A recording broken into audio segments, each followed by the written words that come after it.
Тили-тили бом, закрой глаза скорее. Кто-то ходит за окном и стучится в двери.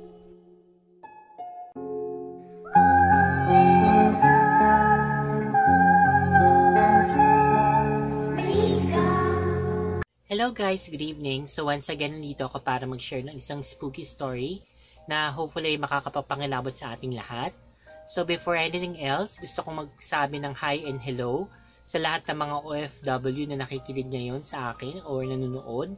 So maraming salamat sa inyong suporta at sana'y nasa mabuti kayong kalagayan saan man panig kayo ng mundo naroon ngayon. And then, sa mga katulad ko na nandito sa Pilipinas, hello din sa inyo at sana mas nasa mabuti rin kayong kalagayan, malayo sa kahit anong klaseng masamang pangyayari or sakuna. So, okay sana tayong lahat. At isasama ko na rin lahat ng mga nasa ibang dimensyon at mga ibang mundo. Kung meron man po nanonood sa akin ngayon na mula doon sa mga ibang daigdig. So, hello rin po sa inyo.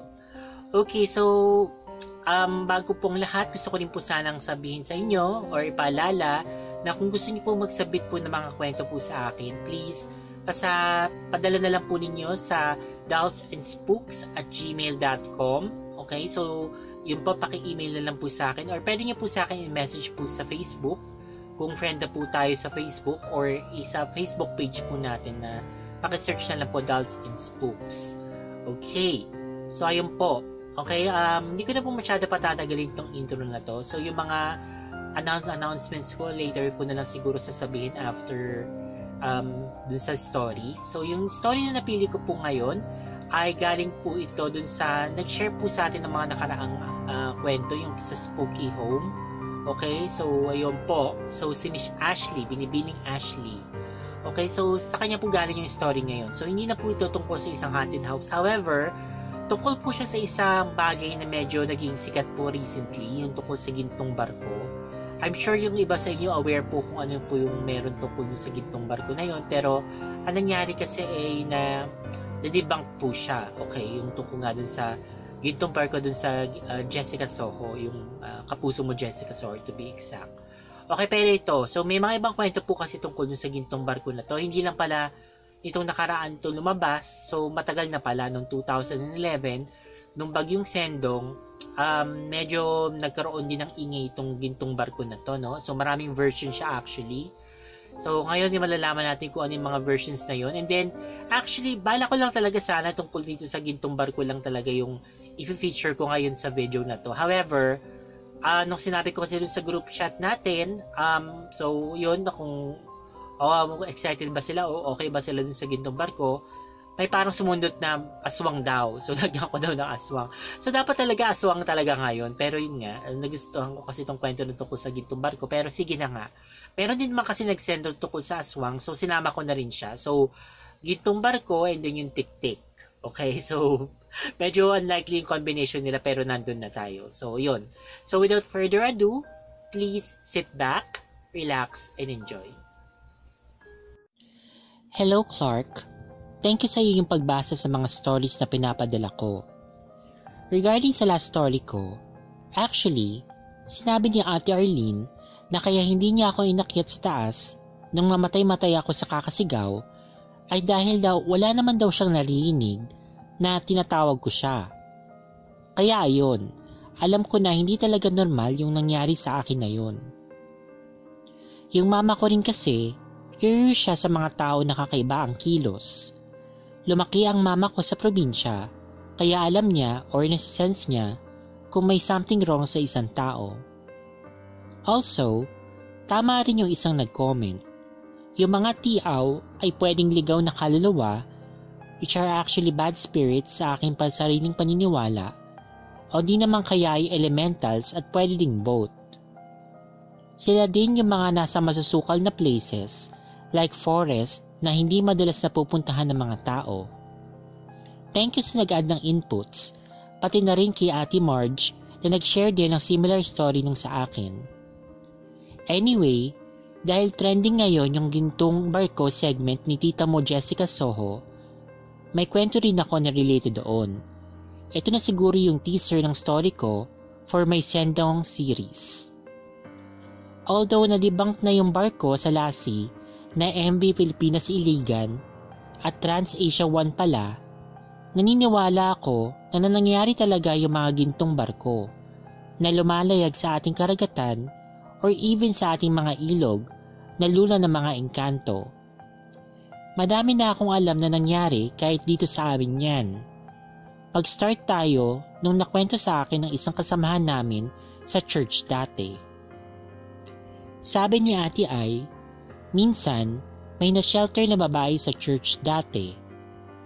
Kaya siya pinagstay sa church kasi binabantayan siya at pinagpipray kasi kukunin na siya ng engkantong prinsipe na nagkagusto sa kanya since bata pa siya. Bigla-bigla na lang nagwawala si Flor noon. At pag nahihimasmasan na siya, sinasabi niya na tulungan daw siyang huwag kuhain ng prinsipe. Minsan, iyak nang iyak si Flor kasi andyan na daw yung advance party ng prinsipe kasi dinig niya na daw yung barko na sinasakyan nila.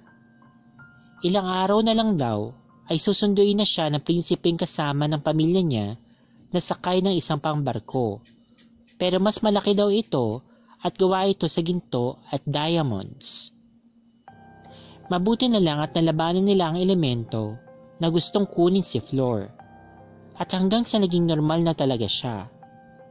At lagi niyang sinasabi ay muntik-muntika na daw siyang isama ng mga ito sa kanilang lugar at ilang beses na siyang tinangkang isakay sa barko tuwing nakakatulog siya or kahit gising pa pero idle siya. Buti na lang at nagamot talaga siya.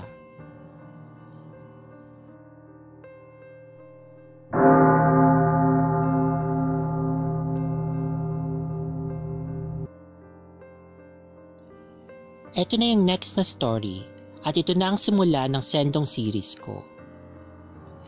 Noong 2011, sinalanta ng bagyong Sendong ang city namin. Natatandaan ko noon na hindi naman kalakasan ng ulan pero talagang mabagsik yung hangin.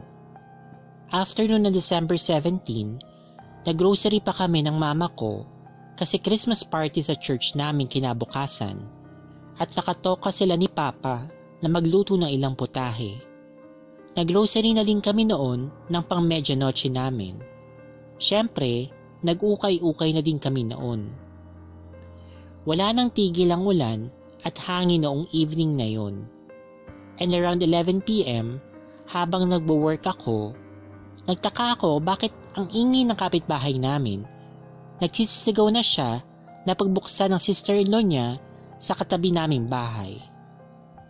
Napatingin ako sa labas ng bintana at nagulat na lang ako kasi yung tubig sa kalsada ay waist deep na.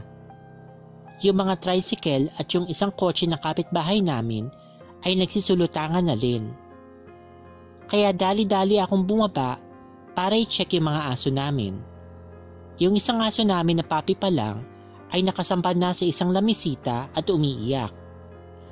Habang yung golden retriever naman namin ay naglalaro sa tubig baha at enjoy pa talaga siya. Kinarga ko na lang yung papi at inakyat sa kwarto ko. Nagsipagtumbahan na din kasi yung mga upuan at speakers ng sound system ng papa ko, kaya alam ko na malakas yung pagpasok ng tubig sa bahay namin. Inakyat ko na din yung mga importanteng na papeles namin at mga pagkain. Yung golden retriever naman namin, saka ko na siya inakyat nung nagising ko na ang papa ko. Mabigat kasi siya kasi may katabaan at isa pa ay enjoy naman siya sa tubig. Ilang moments pa ay almost chest deep na yung tubig sa first floor ng bahay namin. Nung lagpas dibdib na yung tubig, mabuti na lang at tumila na ang ulan. At hindi na siya lumakas pa kasi hindi ko na talaga alam ang gagawin ko. By the way, nung mga nangyayari ito, wala na kaming ilaw. After namin maakyat ang majority ng mga gamit namin sa second floor, nag-decide kami na mag-pack na ng mga personal naming mga gamit at magpahinga na lang muna. Nung mag-umaga na, natatnan namin yung first floor ng bahay namin na punong-puno ng putik. Wala pa naman tubig noon para makapaglinis. Although bahain ang area namin, Yun ang pinaka-worst. At nanibago kami, kaya panay ang picture namin. Ang hindi namin alam, malala pala talaga ang nangyari sa nearby barangays at kahit sa Cagayan de Oro. Ang daming bahay at kabuhayan ang nawasak. Mga kaanak na nagkahiwa-hiwalay at higit sa lahat, maraming nawalan ng buhay. As soon as nagkasiglan kami, kinontak namin yung mga pamilya namin na nasa malayo para mapanatag ang loob nila na okay kami mag-anak. Pinakuusapan ko na din yung uncle ko na i-email ng clients ko noon na it will take me about a week bago makapagtrabaho ulit. Kasi panay ang brownout noon. Walang tubig at naapektuhan din yung mga signal ng internet. At dahil wala na kaming magawa, naisipan namin mag-anak na tumulong na lang sa mga nasalanta ng bagyo through our church. Sila mama, papa, at ate ang nakatoka sa kitchen. Andun kasing nagluluto ng meals na ipamimigay sa mga evacuees. Yung kapatid ko namang isa ay nasa repacking. Habang ako naman ay sumasama sa pamimili ng mga gagamitin at ipang-donate. Madalas din akong sumama sa mga evacuation centers para mamigay ng pagkain. Kalunos-lunos talaga ang sinapit ng mga evacuation centers noon. To the point na may makikita ka na nakatunganga lang dahil na rin sa shock. Yung iba naman, hihilahin ka to get your attention dahil gutom na sila. Sa madalas kong pagpunta-punta kung saan-saan, madami akong nakausap at narinig na mga kwento na mga karanasan nila nung kasagsagan ng bagyo. Although hindi naman ako psychologist or counselor, alam ko na therapy sa iilan yung may papagsabihan sila ng mga karanasan nila. Isa sa mga recurring topics ay tungkol sa barkong ginto.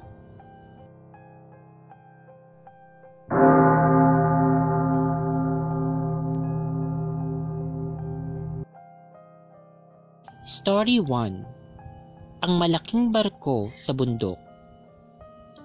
May isang alis sa evacuation center na laking pagsisisi niya at hindi siya niniwala sa anak niya nung sinabi nito na may nakita siyang pagkalaki-laking barko. Nakatira sila sa isang barangay sa amin kung saan may matatanaw silang mga bundok. Mga 7 PM daw noon at nasa labas ng anak niyang maliit nang sinabi nitong, "Ma, tanawa gud o, kadako gud sa barko ning saka sa bukid." Ang ibig sabihin nito, "Ma, tingnan mo yun o, isang napakalaking barko, paakyat siya sa bundok." Na sinagot naman niya ng, "Unsa goy, barko nga musa ka ba sa bukid? Panghungas nga lang dito, kay maggod tata." Ibig sabihin, anong barkong pinagsasabi mo dyan na naakyat sa bundok? Maghugas ka na nga lang at kakain na tayo? At ini-insist daw talaga ng bata na nakita niya yung barkong napakalaki, napakakit ng bundok hanggat pinagalitan niya na yung bata. Ang hindi niya alam, senyalis na pala yun na may paparating na malaking baha sa amin. Sabi ng mga nakakatanda, kahit daw yung mga dig-ingon nato o mga engkanto ay nagsisial sa balutan din. At ilang araw nga ang dumaan ay nalalasa si Sendong. At naalala niya na lang ang sinabi ng kanyang anak. Kung saan daw ay naniwala siya, siguro ay nakaiwas pa silang mag-anak.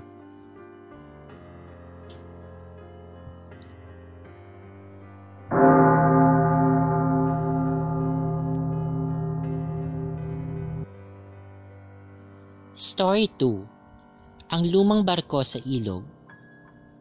Kung may mga ding-ingon ato na nininiguro at nauuna na mag-evacuate, meron din mga sinasakyan ang panahon para gumawa ng hindi maganda. Kwento ito ng dalawang batang magpinsan na survivor na nakatira sa isang riverside community na isa sa mga worst ang dinanas noong gabi ng December 17, 2011. Noong mabilis na ang pagtaas ng tubig sa lugar nila dahil nga may ilog sa malapit, kanya-kanya na nang diskarte ang mga tao doon para makaalis at para mailigtas ang kani-kanilang mga pamilya. Pero dahil kadamihan sa mga taga roon ay gawa lang sa kahoy ang bahay, meron mga pamilya na nasira na ang bahay at kanya-kanya na ng langoy, takbo at akyat para mailigtas ang kanilang mga sarili. Tawagin na lang natin yung dalawang bata na sila John at Jello. Nasa 13 years old na siguro sila at high school na.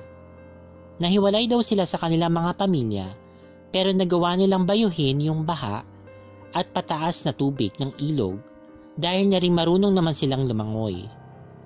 Nung palutang-lutang daw sila sa tubig, baha, at kumakapit na lang sila sa mga puno, sa mga bubong ng bahay, at kung ano mang pwedeng kapitan para hindi sila tangayin ng agos.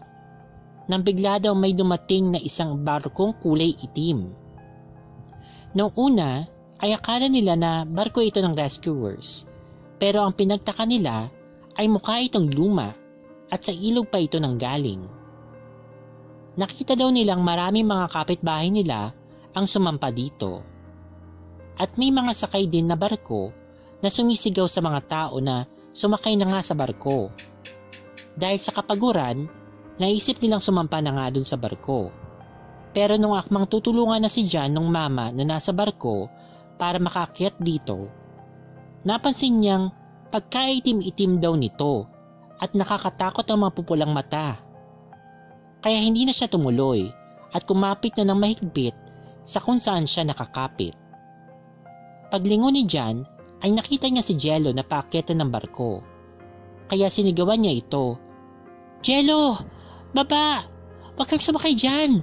Baba, Jello! Hindi rescuer yung barkong yan!"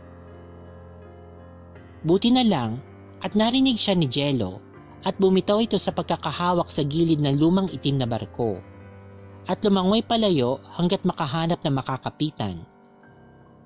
Kinabukasan, dumating na mga totoong mga taga-rescue at na-assign sila sa isang kalapit na parish na binuksan para maging evacuation center. Kung na-reunite man yung dalawang bata sa pamilya nila, yun na lang ang pinagdadasal ko.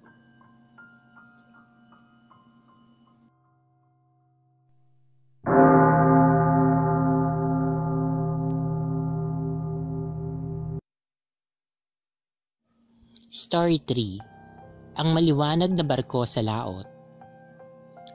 Isa sa mga kaibigan ko na malubhang salanta talaga ng bagyong Sendong ay si Tupe. Nakatira din siya malapit sa Riverside Community na pinanggalingan nila John at Jello, kaya nasa isang evacuation center lang sila. Nung nakita ko siya ay kawawang-kawawa talaga siya. Pagod na pagod siya pero hindi naman makatulog o makaidlip man lang kasi hindi mawala sa isip niya kung ano yung nangyari sa kanyang buong pamilya. Nung gabi na mangyari yung Sendong kasi, masisira na yung bahay nila kaya napag-usapan nila ng papa niya na mauna na siya sa waiting shed at ihahatid dito pa isa-isa ang mga kapatid ni Tupe, ang mama niya at ang lolo niya. Sa ganon, ay nakabantay si Tupe kung sino man ang mayahatid sa waiting shed, lalo na yung mga kapatid niya na maliliit pa. Kaya lang, nung nakaalis na si Tupe sa bahay nila, saka naman nasira yung bahay at natangay ng tubig ang kanyang buong pamilya. Buti na lang at nakahawak daw silang mag-anak sa isang trosong nakalutang.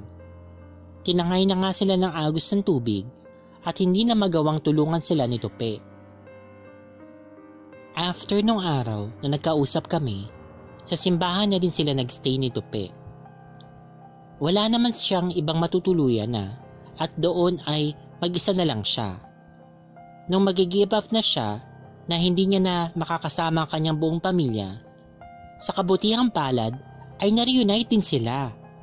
Ilang araw palang palutang-lutang yung pamilya niya sa laot at milagro na lang talaga na hindi sila nakabitiw sa nasampahan nilang troso. Napadpad sila sa shore ng isang municipality 1 hour away from our city. After a few days, nung nakapagpahinga na yung pamilya niya, na noon ay tumuloy na din sa church nila Tupe, Saka sila nagkwento. Isang gabi daw nung nasa laot pa sila, may naninag silang isang napakaganda at napakaliwanag na barko. Yung parang cruise ship na maraming ilaw sa labas, pero hindi kalakihan, singlaki siguro ng Roro. Sa malayo pa lang ay marinig nilang may music na galing sa barkong yon, tipong may nagpa-party, at may narinig din silang mga boses ng tao na nagtatawanan, nag-uusap, etc. Parang party talaga. Kaya ay gano'n na lang ang tuwa nila. Nagsisigaw sila upang madinig ng mga nakasakay sa napakagandang barko habang papalapit ito.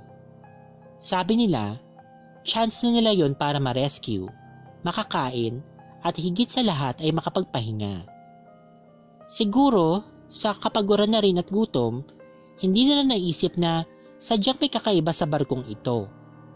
Buti na lang ay kahit matanda na ang lolo ni Tupi, matalas pa at alisto pa ang kanyang isip, at napansin niya nga na parang hindi yata normal yung barko. Una, bakit may nadaan doon na cruise ship or ganong klaseng barko? Puro Roro at yung regular na shipping lines gaya ng Kokalyong at Tugo ang nadaan doon sa mga area na yun sa amin. Pangalawa, nung papalapit na yung barko, napansin nila na pahina na ang music at mga sounds ng boses na narinig mula rito. Imbis na lalo pa itong lumakas kasi nga malapit na. Kaya sinabihan niya ang mama at papa ni Tupi at ang mga kapatid nito na huwag mag-ingay dahil hindi maganda ang pakiramdam niya sa barko. Nung malapit na ang barko sa kanila, mabagal itong dumaan at sa kalakihan nito ay hindi nahahawi ang tubig. May tunog na nanggagaling sa barko na nakakapangilabot daw talaga. May narinig din silang mga boses ng iyakan na pumalit sa masayang mga tawanan at pag-uusap na kanina lang ay dinig na dinig nila. Halos pati paghinga ay pinipigilan nila hanggang makadaan at makalayo na ang barko. At nung sinundan nila ito ng tingin, ay para nag-fade lang daw ito sa hangin. Sa takot, napadalsal na lang sila.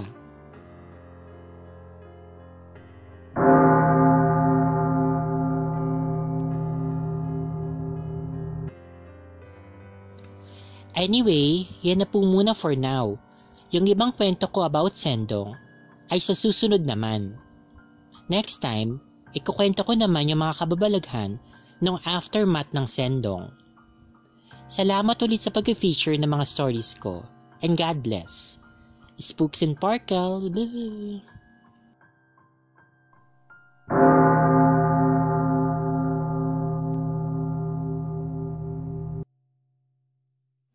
Hi Clark, kumusta na kayo? Ako nga po pala si Elona. Nasa Dubai ako ngayon at lagi ako nakikinig sa iyong mga stories.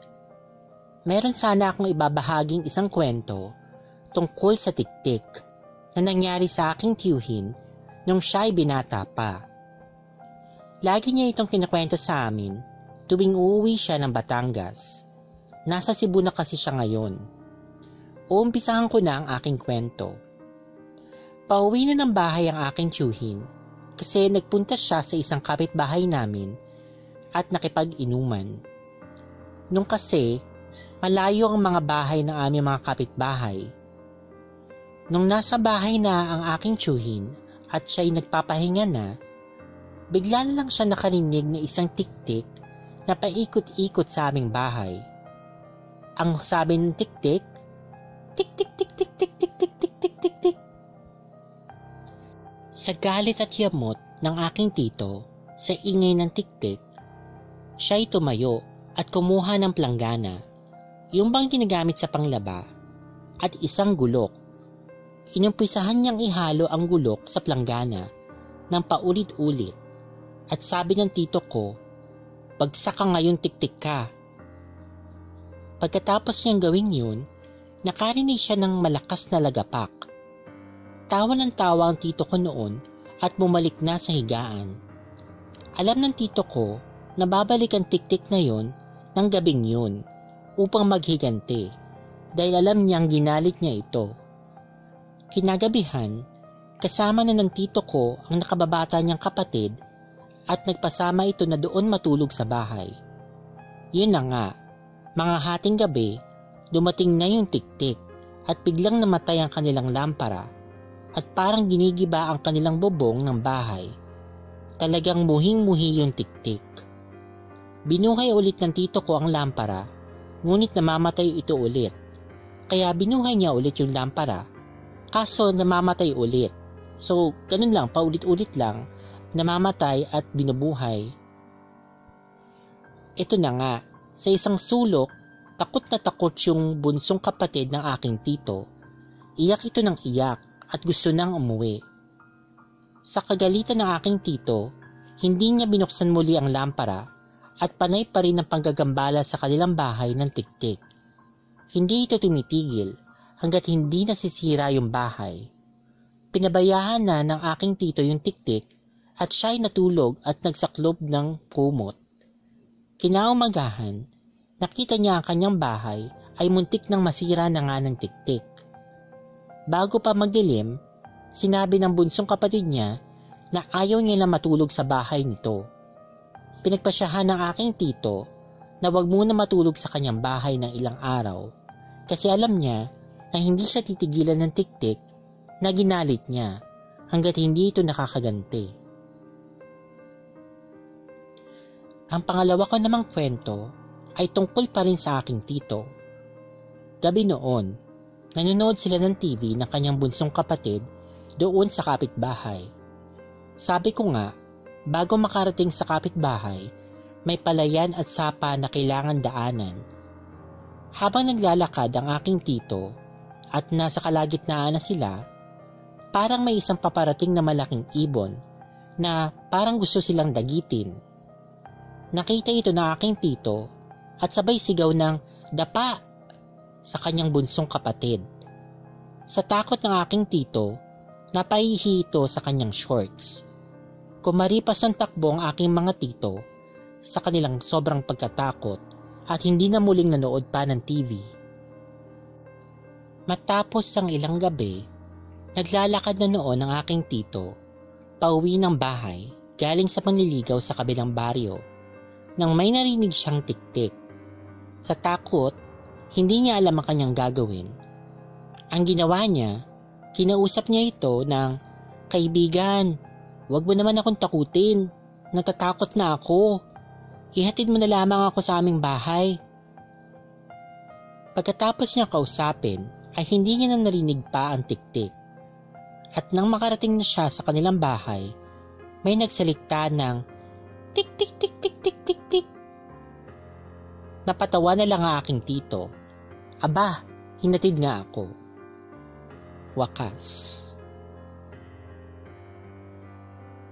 Alright, so yun yung kwento ni Ashley regarding dun sa bagyong Sendong at saka yung mga lumabas after nagkaroon nga ng bagyo dun sa kanila. Okay, so hindi ko na maalala tong Sendong kasi 2011 pala to nangyari. So medyo matagal-tagal na, mga 8 years ago.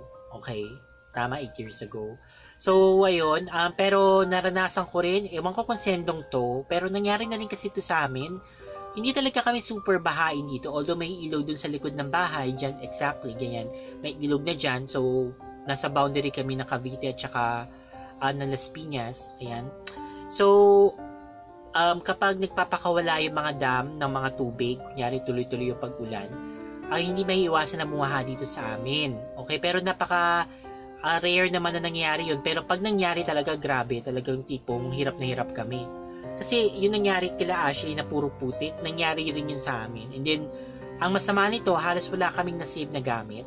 Okay, so nangyari lahat ng damit namin, basa, as in lahat ng appliances namin, basa. Then hindi lang basta-basta, hindi lang basta-basa kasi puro putik, kundi burak, ganyan. Ang hirap kaya, so lalo na kapag kunyari wala kayong tubig. Buti na lang hindi kami nawalan ng tubig.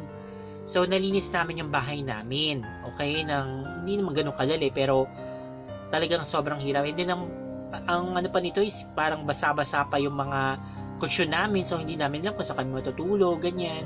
So may time pa na kailangan namin makatulog sa ibang bahay para lang makapagpahinga kami kahit paano. Ayun, so sobrang mahirap talaga. So yung mga hindi po nakaranas sa bahayin sila, so maswerte sila. Pero yung mga katulad namin na nakaranas na, so sobrang appreciated kami talaga kapag ganon yung mga siguro may tumutulong sa'yo. Kasi dun mo talaga malalaman kung sino yung mga totoong tao, yung mga taong tumutulong sa'yo sa oras ng pangangailangan. So yun, doon namin napatunayan kung sino talaga yung tunay na mga kaibigan namin. Kasi yung mga medyo nakakaangat-angat, like kasi kami wala naman kami kasing second floor dito. So sa bahay namin, bungalow lang talaga siya. So yung mga kapitbahay namin na may second floor, doon kami nakisilong doon sa kaibigan ni mami na isa. So yun, so in-offer talaga nila yung parang kwarto ng nila, ganyan, pinatulog kami, ganyan. So sobrang na-appreciate namin yun, and then malaking utang na loob talaga namin sa kanila. And then ayun, so I'm so happy na nakasurvive kami sa mga gano'n. Kasi ilang beses siya nangyari, mga 3 beses. Anyway, mabalik tayo sa kwento, hindi yung puro tungkol sa kabahaan namin dito sa bahay. Okay, so tungkol nga dun sa baha. Okay, so mabuti na lang at yung sila Ashley, although pinasok sila, hindi naman talaga totally nasira yung bahay nila kasi mukhang konkreto naman at may kaya naman sila. Kaya hindi basta-basta masisira yung bahay nila. And then, since gusto nga nila makatulong sa kapwa nila, ang ginawa nila ay pumunta sila dun sa evacuation center. Then, yung iba nagluto, yung iba naman, sila yung nagdi-distribute ng mga pangangailangan ng mga tao. Okay, kasama na nga si Ashley doon. So, siya yung nagkaroon ng opportunity para makapag-interview dun sa mga taong nasalantangan ng bagyong Sendong. And then, samot-sari nga mga kwento nila. And then, one common thing na sinasabi nila is, may barko. So, may nagsabi yung gintong barko, and then meron namang nagsabi itim na barko na parang nakakatakot. So, simulan muna natin dun sa first, so yung may gintong barko. Okay, na paakyat. So, sabi nila, ganun din pala, nag-evacuate din pala itong mga elemento, yung mga engkantado, hindi pala sila totally exempt sa mga barko. And then, isa pala yung signos, sinyalis na magkakaroon nga ng sakuna. Kung papunta sila sa mataas na parte, yung sa bundok. So, ibig sabihin, parang pupunta sila sa mataas na lugar para hindi sila abutin ng baha. Okay. So, ayun. So, ibang ko, kung ako siguro makakakita ng ganun, baka hindi ko lang parang siguro hindi ako makakapaniwala talaga. Grabe. Hindi ko rin masisisi yung nanay na hindi siya niniwala kaagad doon sa anak niya. Kasi sino ba naman na makakala na may barko talaga na papunta doon sa bundok, diba? So, okay.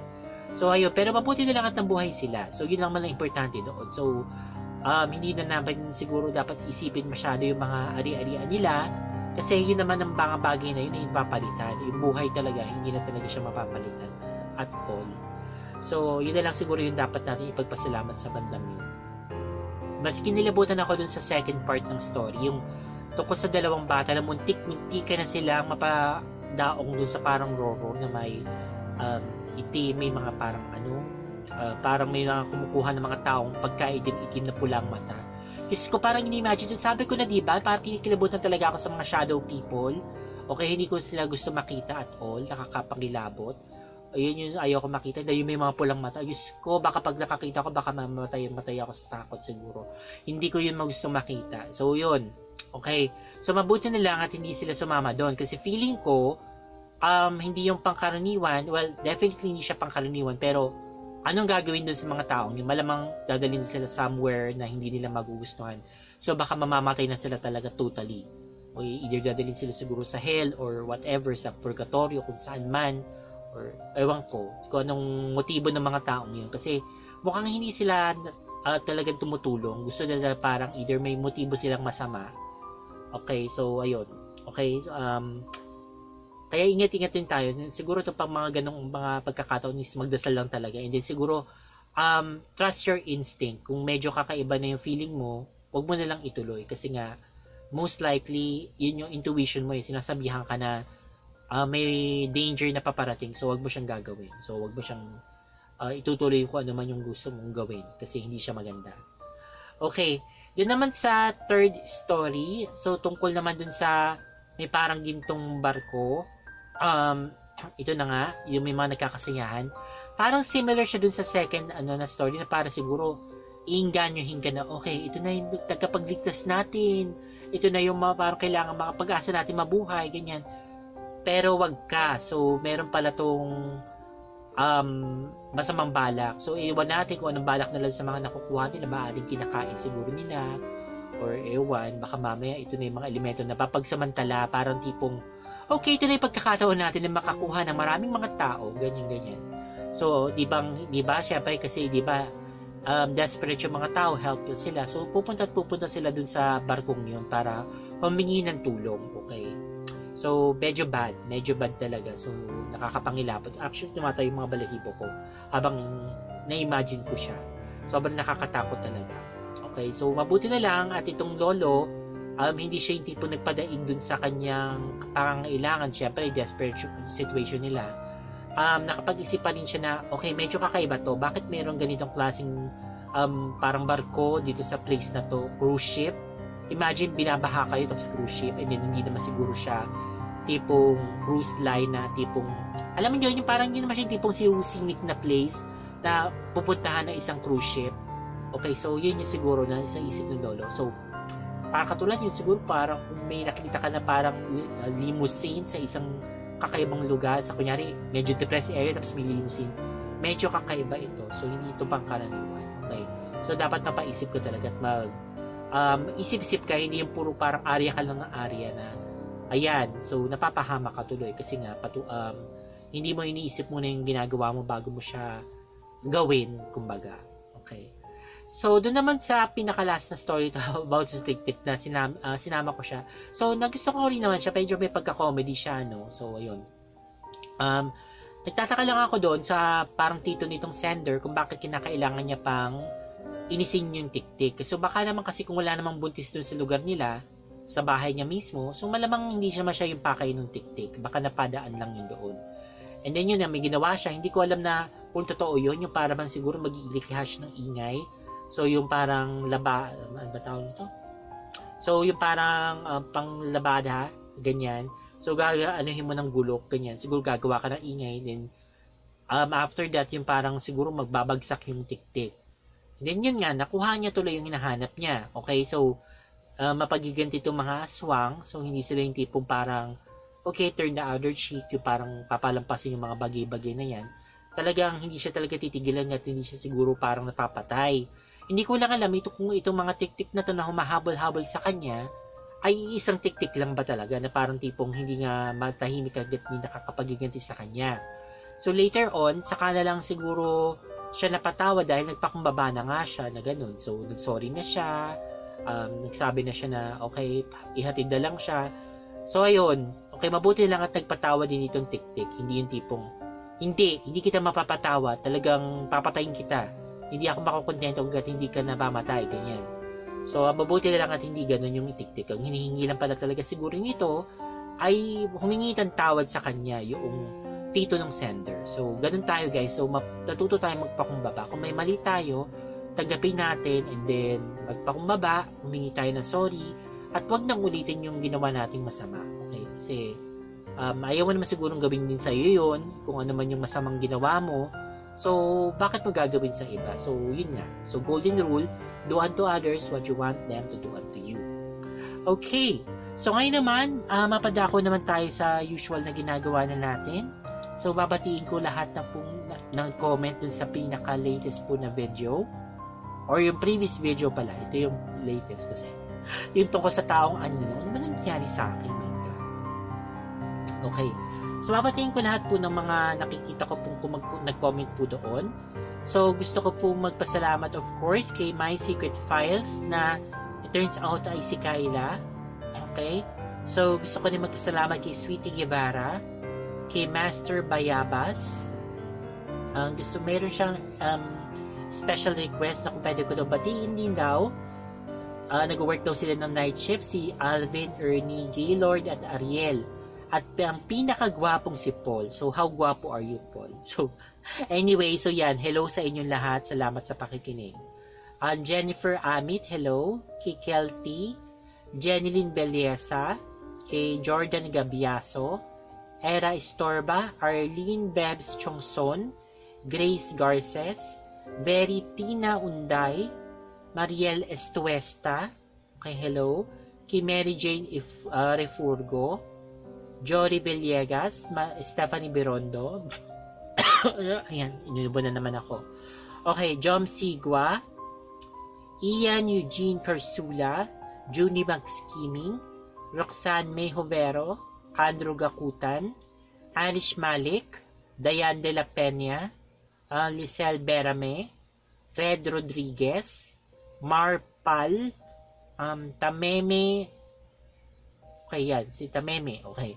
Hi Tameme, kay Marpal, kay Risa Ali, Daisy Neluskin, Evelyn Pahinago, Albay Nawal, Dairly Casas, Rian Pascual, Nalin Villar, Marie Claire Spica Bernardo, Alea Jane Antonio, Celi Rabara, si Rose Fetalino, Jennifer Abugade, Mabel Miranda, Dayon Cheryl, Geraldine Sige, si Maria Miranda, mahaba, siriw at masarap ang lollipop ko, so I can finally say that handle na hindi tumatawa. Natawa tuloy ako bigla. No Name Girl, si April, si MJ Alminie, Maria Mercado, Ben-Hur Ludlum, hello, kay Archie Perez, si Regine Iblogin, Lou Templige, si Sin Atiesa, Altesa pala, sorry, Shen Atiesa, Ajalmer de Macuta, May Ancelino, si Noe Champ Castro, Chriselle Torres, Mark Martinez, Marifeca Berto, Jeneline Iacovangelo, Jesus Christ, si Brian Atienza. Okay, so hello kay Brian Atienza actually kasi siya yung may winning design para dun sa t-shirt. So hello sa kanya. So, i-claim na lang daw po niya yung shirt niya pag uwi ko this December. Medium size po ako, Mama Clark. So, okay. So, replyan ko lang siya ng mabilis, ha. Okay po, congrats.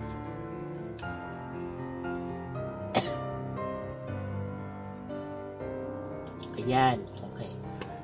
So, pasensya na kayo, hindi ko na nire-replyan lahat-lahat. Pero, i-heart ko po lahat as much as possible. Okay, so, kasi po, sobrang dami rin po kasi ng ginagawa. Pero, definitely I'll find time for all of you guys. Okay. So, ayun. So, Aisha Indong. Okay. So, Brian Alguzo. Bleeded Heart. Si Rads Tampugaw. Ryan Domingo. Shinji Speaks. Okay. Kay Karen Brescia. Shalidan Drake. Hi Q. Irene Alquisalas. Nershana Atonay. Lenny Matsudo. Sixel Freeman Nava. Richelle Luces, Marge Velarde, Sweetie Guevara, Melody Dingding, kay Angel Kaylee Gesmundo, kay Dang Season, Nikki Arnaiz, Cynthia Raitos, Honey Girl, Tots Marie, Raymond Glover, Arlene Webs Chongson, Elizabeth Noguchi, Stephanie Hermoso, Cheryl May Cabaron, and kay Army Ovejas. Hello po sa lahat. Okay, nang nag-comment po dun sa video ko. Maraming salamat po sa support ng binigay niyo po sa akin. Hindi pa kayo masyado na didiliban ngayon sa akin kasi pinatay ko yung lampshade kasi feeling ko maliwanag na kasi nakatapat ako dito sa tawag nito. Ayan. Okay, so depende pala kasi naka-dark screen kasi yung YouTube ko. So, ayun. Anyway, so ngayon po babatiin ko naman po. Okay, pasensya na, I'm all over the place. Okay. So babatiin ko naman po lahat po ng mga nagme-message po sa akin dito sa Facebook, yung mga nag-add na po sa akin sa Facebook. So gusto ko pong sabihin ng hi and hello si Jenica Montemayor Smith Cruz, Rani Discalardico, kay Annie of Peña, Hayati Muskil, kay Lolo Batman, okay, kay Beth Pulido. Hello, Aunt Beth Pulido. Thank you po sa lahat po ng advice at saka mga chat po ninyo sa akin. Sobrang enjoy po ako. Kay Ariela Maxine. Si Sak. Okay, hello Sak. Okay. Alam ko nanonood ka. Si Ace Osombre. At gusto ko rin sana magpasalamat din sa mga admins ko, maliban kay Lolo Batman doon sa group chat. Gusto ko rin magpasalamat po doon kay Jengski at saka kay RV. Hello sa inyong dalawa. Okay, kasama na si Lolo Batman. Hello. So I hope that you're doing well. And then si Bri Irupa Chimaru. Okay, so kay Irene, hello kay Joshua Kimi. Okay. Ngayon naman po babatiin ko naman po yung pong mga nag-comment po or nag-message po sa akin dun sa Facebook page po natin. So please, paki-add na lang po yun, or rather, paki-like na lang po yung Facebook page natin, pa-search na lang po yung Adults and Spooks, lalabas naman po yun doon. So, gusto ko po magpasalamat kay Chong Ipanak, Evangeline Bernabat, at kay Ariela Maxine, okay? And kay Ronin Doliete, Jessa de la Cruz, at Noor Ain Ahmad, and Leloch Damage. Okay, and then kay Melissa Jusayan Padre. Alright, so yun po yung mga nag-message po sa akin sa Facebook page. Ngayon naman po, so remind ko lang po dun sa mga interesado po na mag-avail po ng shirt po natin sa Dolls and Spook. So, pwede na po kayong umorder. Kailangan niyo po ibigay po sa akin kung saan po yung address po niyo para po ma-determine ko kung saan po saan po siya i-deliver, and then para ma-determine ko kung magkano po yung shipping fee. Remind ko lang po na hiwalay po yung 400 pesos. So, 400 pesos is only for the shirt itself. And then, yung shipping fee is separate. So, depende nga po kung saan po yung location ng pagdadalhan po ng shirt. Ngayon po, willing naman po ako makipagkita as long as you're within Las Piñas or malapit sa Las Piñas or nandun po kayo malapit sa Parañaque kasi magkakalapit lang naman po yung mga lugar na yon. So, nag-work ako sa Parañaque. Then, I live in Las Piñas. So, pwede ako makipagkita sa inyo siguro if you're just somewhere from around here. Okay? So, kung sakali naman po from outside the country, at medyo mahal naman kasi kung magpapadeliver kayo sa ibang bansa, so, ang suggestion ko lang po kung gusto nyo talaga magkaroon is either may padala na lang po natin sa family nyo po dito sa Pilipinas, o kaya naman po, order na lang po kayo siguro kapag nakauwi na po kayo dito sa Pilipinas. Or, yung iba naman po, hindi ko po naman to talagang totally pinopromote. Yung mga tipong mag-order sila ngayon, then kapag umuwi sila, saka na ko na lang ipapaship sa kanila. Pero, yun. Ngayon po, depende po yun sa inyo. Wala naman pong pilitan. So, kung gusto lang, yung may gusto lang naman pong mag-avail po ng shirt. Okay? And then, ongoing pa rin po yung challenge po natin na makapag-recruit ng marami pong mga subscribers dito po sa channel natin para makareach na tayo ng 10,000. Please, sana tulungan niyo po ako maka 10,000 na po para po makuha ko na po yung gift po sa akin isa. At the same time, yung pinakamarami po na makakapag-recruit ng mga subscribers ay makakakuha po ng free limited edition na shirt. Anyway, so lahat po ng yung form po ng t-shirt ay nandun po din sa baba. Okay, sa description. At yung po mga gusto pong sumali po dun sa recruitment, dun po kayo dapat mag-comment na yung sino man yung recruiter tapos brought me here. Ano ba yan? Sorry. Inom nga muna ako. Bigla akong sininok. Oh my God. Okay, doon po kayo magko-comment po dun sa video po na ginawa ko para po dun sa huling story ni Sak. Okay, yung pong tungkol dun sa ginayumang aswang. Okay, doon po kayo magko-comment ng name po ng nag-recruit, and then yung dapat yun nga, yung name, tapos yung brought me here. Ano ba nangyari sa akin? Oh my God. Ayun. Okay, so, and make sure po na yung pong mga ni-recruit nyo ay talaga pong recruit. Ibig sabihin, dapat nag-subscribe po sila dito sa channel. Hindi po pwede yung pong tipong nag-comment lang pero hindi po nag-subscribe. Malalaman ko po yun. May way po ako para malaman kung nag-subscribe po yung taong yun or hindi. So, kung nakita ko na hindi naman po siya talaga nag-subscribe, null and void po yun, yung pag-comment po niya. So, para wala lang din. Okay. Ayun po. So, yun lang po muna sa ngayon. Thank you so much for listening and watching. Take care always and God bless. Bye-bye! Meron ka bang spooky story na gusto mong i-share? Kung ganon, ipadala mo na yan sa dollsandspooks@gmail.com. Huwag din kakalimutan na mag-subscribe, mag-like, mag-comment, at i-share ang video. Kung hindi, pupuntahan kita sa bahay mo.